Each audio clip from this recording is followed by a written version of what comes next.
happy Halloween. My name is John, and I plan to be your one-stop shop for action movies, comic book movies, and the occasional horror movie reviews and rankings. And today we've got another underappreciated movie review. And it's movies like this are why I call it underappreciated and not just underrated or overlooked.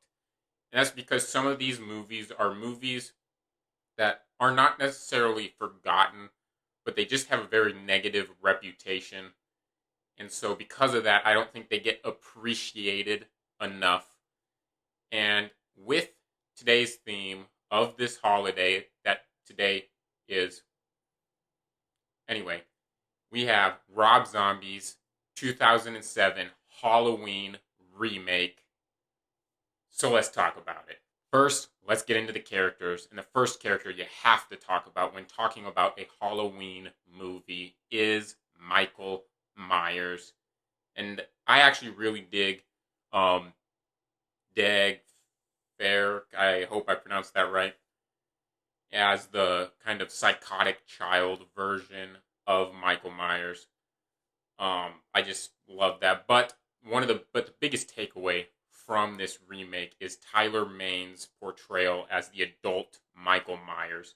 Tyler Mane just brings a physicality and a brutality to the role that I don't think you see in any of the others, and I think he's easily the best. I know a lot of people love Nick Castle, and I forget his name, but the guy from the 2018 one, but my favorite is probably always going to be Tyler Mane.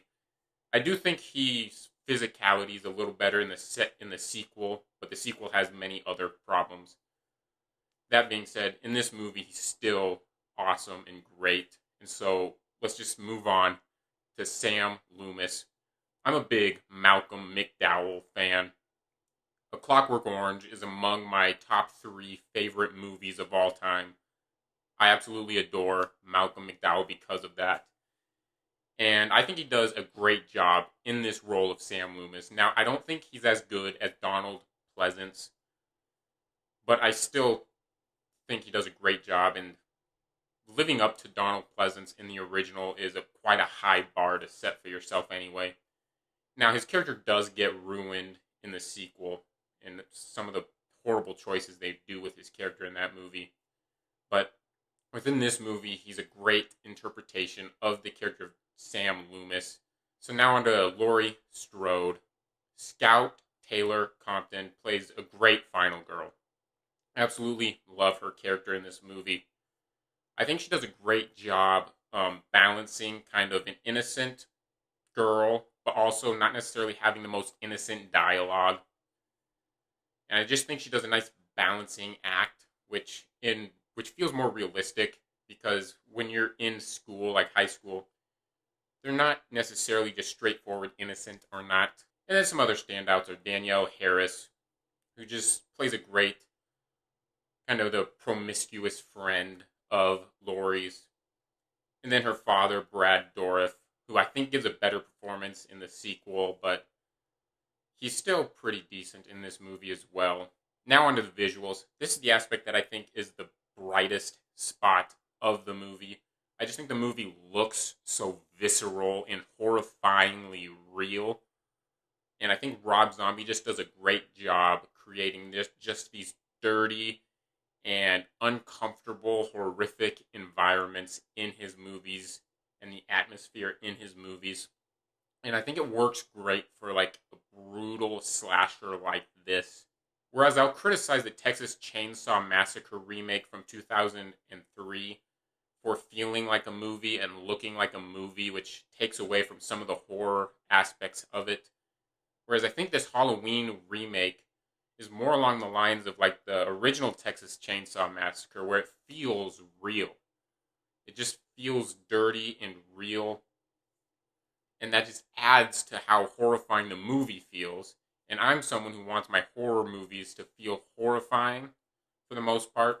Now moving on to the story and the writing, where a lot of people will criticize some aspects of this movie, particularly the dialogue. I think it adds to the horror and the horrifying nature of the movie, because I think it helps create just that dirty and uncomfortable environment. I'm going to use the example of the bathroom scene at the school because if you're being honest with yourself, in my opinion, junior high boys and early high school boys have that are going through puberty have like the dirtiest minds and dirtiest mouths of anybody. And so a lot of movies like to avoid that fact. But this movie just goes for it, and I think it adds to the realistic nature and quality of the movie. I went to junior high. I'm in my 20s. I went to junior high. I knew kids that talked like that. And so it just makes it feel more real. And when it feels more real and you see these horrific events, it just adds to the horror of the horror movie. And a lot of people will also complain about the breakout scene, especially in the director's cut. But a lot of those people say stuff along the lines of it makes Michael out to be a hero because he saves this woman. That's not the scene at all. You're misreading and misinterpreting the scene, in my opinion. He kills the guards not because they're hurting a woman, it's because they're causing all this noise that's just annoying the living crap out of him. And he just wants that to stop, and so he just goes on a rampage. It has nothing to do about saving some girl or anything. It does not make him a hero. It just makes him a madman that gets annoyed by all of this noise and racket that the guards are causing. Now, I do think that scene isn't shot the best, and it lasts a little too long. But it's still better than the theatrical cuts breakout, in my opinion. And moving on to the sound real quick. Like most of the films in this franchise, it kind of recycles that John Carpenter score and theme from the original. But it adds a nice soundtrack to it as well, with songs from like Kiss, which I'm a big fan of, as well as some other classic rock songs as well. And so I just think that kind of helps add some fun to an otherwise horrific movie. So overall, I think Rob Zombie's 2007 Halloween remake is one of the best horror remakes out there.